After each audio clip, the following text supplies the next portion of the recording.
الرحمن الرحیم الحمدللہ والصلاۃ والسلام علی رسول اللہ اما بعد۔ آج الحمدللہ 8ویں پارے کی تلاوت اور سماعت مکمل کی گئی ہے۔ دعا ہے کہ اللہ کریم اس تلاوت اور سماعت کو قبول فرمائے۔ اس سورہ کے اندر جو سورہ انعام کا بقیہ حصہ آج ہم نے پڑھا ہے، اس میں 4 حصے 4 باتیں ہیں۔ پہلی بات تو یہ ہے کہ اللہ کے رسول صلی اللہ علیہ وسلم کو تسلی دی گئی ہے، اور تسلی اس بات پر دی گئی ہے کہ یہ لوگ ضدی ہیں، معجزات کا بے جا مطالبہ کرتے رہتے ہیں، اور اگر مردے بھی ان سے باتیں کریں تو تب بھی یہ ایمان لانے والے نہیں ہیں۔ تو اصل بات یہ ہے کہ اگر یہ ایمان لانے والے ہوں تو قرآن کا معجزہ ہی ان کے لیے کافی ہے ایمان لانے کے لیے۔ اگر انہوں نے ایمان قبول کرنا ہو تو ان کے لیے قرآن ہی کافی ہے کہ یہ ایمان لے آئیں۔ دوسری بات، اس میں مشرکین کی حماقتوں کا ذکر کیا گیا ہے۔ مشرکین کی جو 4 حماقتیں ذکر کی گئی ہیں، پہلی حماقت تو یہ ہے کہ یہ لوگ چوپایوں کے اندر اللہ تعالیٰ کا حصہ اور جو اپنے بتیں ہیں ان کا حصہ الگ الگ کر دیتے ہیں، اور شرکاء کے حصے کو اللہ تعالیٰ کے حصے میں ملنے نہیں دیتے۔ لیکن اللہ تعالیٰ کا حصہ اگر شرکاء کے حصے میں مل جائے تو پھر اس کو اگنور کر دیتے ہیں، اس کو برداشت کر لیتے ہیں، اس کو برا نہیں سمجھتے۔ نمبر 2 یہ ہے کہ فقر یا عار کے خوف سے، یعنی یا شرم کی وجہ سے یا فقر کے خوف سے وہ اپنی بیٹیوں کو قتل کر دیتے تھے۔ تو اللہ تعالیٰ نے منع فرمایا کہ وَلَا تَقْتُلُوا أَوْلَادَكُم مِّنْ إِمْلَاقٍ۔ نمبر 3 یہ ہے کہ چوپایوں کی انہوں نے 3 قسمیں کی ہوئی تھیں۔ ایک وہ جو ان کے پیشواؤں کے لیے مخصوص تھی، یعنی بڑے بڑے جو مذہبی پیشوا ہوتے ہیں ان کے لیے۔ دوسرے وہ جن پر سوار ہونا ممنوع تھا کہ بھئی یہ ہیں لیکن ان کے اوپر سوار نہیں ہو سکتے۔ اور تیسرے وہ کہ جنہوں غیر اللہ کے نام سے ذبح کرتے تھے۔ اس طرح کی تقسیم انہوں نے کی ہوئی تھی۔ اور چوتھی بات یہ ہے کہ چوپائے کے بچے کو عورتوں پر حرام سمجھتے تھے۔ کسی چوپائے کا اگر بچہ ہے، چھوٹا بچہ، تو اس کو عورتوں کے لیے جو حرام سمجھتے تھے، لیکن اگر وہ بچہ مردہ پیدا ہو جاتا تو اس کو مردوں اور عورتوں دونوں کے لیے حلال سمجھتے تھے۔ تو یہ بہرحال ان کی کیفیت ہے۔ اس کے بعد جو تیسری چیز ہے وہ اللہ تعالیٰ کی 2 نعمتوں کا ذکر کیا گیا ہے سورت کے بقیہ حصے میں۔ اس میں سے ایک چیز ہے کھیتیاں۔ جو ہم ایگریکلچر کا جتنا بھی نظام دیکھتے ہیں، اللہ تعالیٰ نے اس کو ذکر فرمایا ہے، اور فرمایا کہ دیکھو یہ جو کائنات کے اندر تم نظر آتا ہے ایک نظام تمہاری زندگی کے لیے ضروری ہے، یہ غذا ہے، تمہارے لیے اناج ہے، خوراک ہے، اس کا نظام یہ جو ہے اللہ تعالیٰ نے ذکر فرمایا۔ اور پھر اس پر فرمایا کہ دیکھو چوپائے بھی ہیں، تم ان پر سواری کرتے ہو، تم ان کو کھاتے پیتے ہو، تم ان کا دودھ استعمال کرتے ہو، ان کی کھالوں سے تم بہت سارے فائدے حاصل کرتے ہو۔ تو یہ ساری اللہ تعالیٰ کی نعمتیں ہیں۔ پھر اس کے بعد آخری حصے کے اندر اللہ تعالیٰ نے 10 وصیتوں کا ذکر فرمایا، اور وہ 10 وصیتیں کیا ہیں کہ اللہ تعالیٰ کے ساتھ کسی کو شریک نہ کرو، ماں باپ کے ساتھ اچھا سلوک کرو، اولاد کو قتل نہ کرو، برائیوں سے اجتناب کرو، نہ حق قتل نہ کرو، یتیموں کا مال نہ کھایا کرو، ناپ تول پورا کرو، بات کرتے وقت انصاف کو مد نظر رکھو، اور اللہ تعالیٰ کے عہد کو پورا کرو، اور صراط مستقیم ہی کی اتباع کرو۔ پھر اس صورت کے آخر میں جو بڑی زبردست آیات ہیں کہ حضرت ابراہیم علیہ السلام کی جو کیفیت، جو ملت ہے، اس کی پیروی کرو۔ قل اننی ہدانی ربی الی صراط مستقیم دینا قیما ملت ابراہیم حنیفا۔ اور دیکھیے جب یہ بات آتی ہے تو پھر ساتھ ہی اگلی جو آیت ہے بڑی زبردست آیت ہے کہ قل ان صلاتی ونسکی ومحیای ومماتی للہ رب العالمین۔ میں اپنی جتنی بھی عبادت ہے، ان صلاتی ونسکی، نسکی کے مطلب جو مالی عبادت ہے، اور ومحیای ومماتی، زندگی اور موت جو کچھ بھی ہے میں نے اس کو اللہ رب العالمین کے لیے خالص کر دیا ہے، لا شریک لہ، اس کے ساتھ کوئی شریک نہیں ہے، وبذالک امرت وانا اول المسلمین، اسی کا مجھے حکم دیا گیا ہے کہ میں پہلے اسلام یعنی پہلے بات کو ماننے والے لوگوں میں شامل ہوں۔ اس بات کا انتظار نہ کروں کہ بھئی اللہ کا حکم آ گیا باقی لوگ عمل کریں گے تو میں عمل کروں گا، یہ بات نہیں ہے۔ کوئی عمل نہ کرے پوری دنیا کے اندر، میں پہلے عمل کرنے والا ہوں، یہ حکم دیا گیا۔ اور آخری آیات بڑی زبردست ہیں، قل اغیر اللہ ابغی ربا، اب میں اللہ کے علاوہ کوئی اور رب تلاش کروں، وہو رب کل شیء، ہر چیز کا رب وہ ہے، ولا تکسب کل نفس الا علیہا، کوئی نفس جو ہے وہ جو بھی کمائے گا وہ اس کا وبال اس کے اپنے اوپر ہے، ولا تزر وازرۃ وزر اخری، کوئی کسی دوسرے کا بوجھ نہیں اٹھائے گا۔ کیوں؟ ثم الی ربکم مرجعکم، تم سب کو تمہارے رب کی طرف لوٹنا ہے، فینبئکم بما کنتم فیہ تختلفون، پھر وہ تمہیں خبر دے گا جن باتوں میں تم اختلاف کرتے تھے۔ پھر اس کے بعد سورہ یہاں پہ ذکر کی گئی ہے، اللہ تعالیٰ نے سورہ اعراف کا ذکر کیا۔ سورہ اعراف جو ہے اس کے اندر اللہ تعالیٰ نے جو ذکر کیا ہے، سب سے پہلی بات جو ذکر کی گئی ہے اس میں اللہ تعالیٰ کی نعمتوں کا ذکر کیا ہے. 5 باتوں کا ذکر کیا. پہلی چیز ہے اللہ تعالیٰ کی نعمتوں کا. اللہ تعالیٰ کی نعمتیں کیا ہے؟ قرآن کریم اللہ تعالیٰ کی نعمت ہے. کتاب انزل الیک، یہ کتاب ہے جو ہم نے آپ کی طرف نازل کی ہے. فلا یکن فی صدرک حرج منہ لتنذر بہ، تاکہ آپ کے دل میں کوئی حرج پیدا نہ ہو اور اس کے ذریعے سے آپ لوگوں کو ڈرائیں. اور ذکر للمؤمنین، مومنوں کے لیے نصیحت بن جائے گی.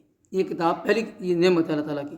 دوسری چیز ہے تمکین فی الارض، زمین میں ہم نے تمہیں جو ہے وہ لقد مکناکم فی الارض، ہم نے تمہیں زمین کے اندر ایک ٹھکانہ دیا ہے. دیکھو زمین تمہارے لیے کتنی زبردست ہے. گھر بناتے ہو، کاروبار کے لیے جگہ بناتے ہو، چلتے پھرتے ہو، آرام سکون سے کھیتیاں اگاتے ہو، باغات لگاتے ہو، سب کچھ تمہارے لیے اس میں اللہ تعالیٰ نے مسخر کر دیا ہے. تو زمین تمہارا ٹھکانہ ہے. اس وقت جب تک تم زمین میں ہو تب تک تمہاری زندگی ہے، تب تک زمین تمہارا ٹھکانہ ہے. اور یہ بات فرمائے گی کہ مرنے کے بعد بھی تمہیں کہاں جانا ہے؟ اسی زمین کے اندر. منہا خلقناکم وفیہا نعیدکم ومنہا نخرجکم تارۃ اخری، اسی سے تمہیں پیدا کیا گیا ہے، اسی میں تمہیں واپس جانا ہے اور اسی سے تمہیں دوبارہ اٹھایا جائے گا. تو یہ زمین، یہ دوسری نعمت ہوگی. تیسری نعمت جو ہے وہ ہے انسانوں کی تخلیق. اللہ تعالیٰ نے انسانوں کی تخلیق کا ذکر فرمایا. سب سے پہلے آدم علیہ السلام کا ذکر کیا. ان کو اللہ تعالیٰ نے تخلیق فرمایا اور پھر ان کو جنت میں رکھا. اور پھر اس کے بعد اللہ تعالیٰ نے ان کو یہ کہا کہ بھی جنت میں جانا ہے، فلاں درخت کے قریب نہیں جانا. لیکن وہ چلے گئے وہاں پر اور شیطان جو ہے وہ ان کو بہلا گیا، اور جب اس درخت کا پھل کھا لیا تو ان کا ستر ننگا ہو گیا. سب سے بڑی چیز جو ان کے لیے تھی وبال والی وہ کیا تھی؟ عذاب اور کوئی نہیں آیا اللہ تعالیٰ کا، یہ ہوا کہ ایک دوسرے کے سامنے ننگے ہو گئے. تو وہ جنت کے درختوں کے پتے لے کر، دیکھیں حیا تو انسان کے فطرت میں شامل کی گئی ہے. اگر حیا انسان کی فطرت میں شامل نہ ہوتی تو کبھی بھی آدم علیہ السلام اور حوا علیہ السلام وہ اپنے جسم کو درختوں کے پتوں سے نہ ڈھانپتے. یوں ہی ان کو نظر آیا کہ بھئی ہمارا ستر کھل گیا تو انہوں نے درختوں کے پتوں سے اپنے جسم کو ڈھانپنا شروع کر دیا. تو یہ حیا جو ہے، ایک بات ذرا میں نے وہ صاف کرنا ہے، یہ جو قرآن شریف میں جو لکھا ہے ابھی جو آپ نے صاحب نے تلاوت کیا اپنا، لا تقرب حاجرۃ شجرۃ، جی کھایا کا تو میرے حال میں ادھر وہ ذکر نہیں ہے. ہاں جی، اصل میں یہ ہے کہ یہاں پر تو قریب بھی نہ جانے کی بات ہے. جب وہاں قریب جاؤ گے تو اس کی جو مٹھاس ہے، اس کی جو ذائقہ ہے وہ تمہیں اٹریکٹ کر لے گا. لیکن جو قرآن پاک میں اگلی بات آئی کہ وہ قریب نہیں کہ بلکہ انہوں نے اس کو کھا لیا. فَأَكَلَا مِنْهَا، جی قرآن کریم کے اندر یہ فَأَكَلَا مِنْهَا فَبَدَتْ لَهُمَا سَوْآتِهِمَا، کہ جب انہوں نے اس کو کھا لیا تو پھر ان کے سطر ظاہر ہو گئے.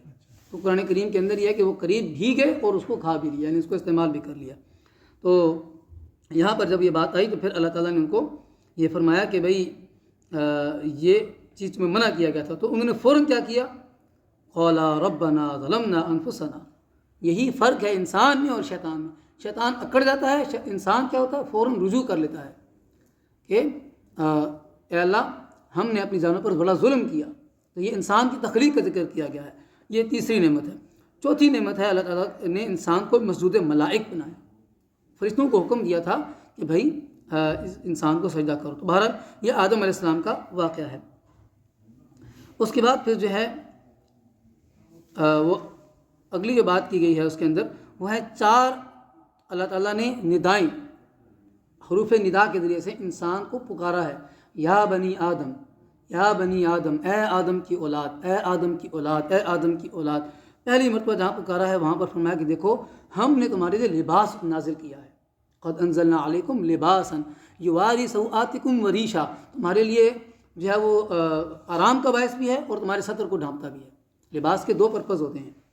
نمبر 1 کہ وہ آپ کے جسم کو ڈھانپ لیتا ہے، سطر چھپا لیتا ہے. اور نمبر 2 یہ ہے کہ آپ کے جسم کو راحت پہنچاتا ہے، تکلیف نہیں پہنچاتا. اور اس کے بعد فرمایا کہ وہ لباس و تقویٰ ذالک خیر، جس طرح تم یہ لباس استعمال کرتے ہو اس طرح تقویٰ کا لباس بھی استعمال کیا کرو. اس لیے کہ تقویٰ کا لباس تمہارے لیے بہتر ہے. تقویٰ کا لباس کیا ہے؟ کہ کبھی بھی رب کی جو نافرمانی والی چیز ہے اس کے قریب بھی نہ جاؤ. یہ تقویٰ ہے. تو یہ بنا کیا گیا.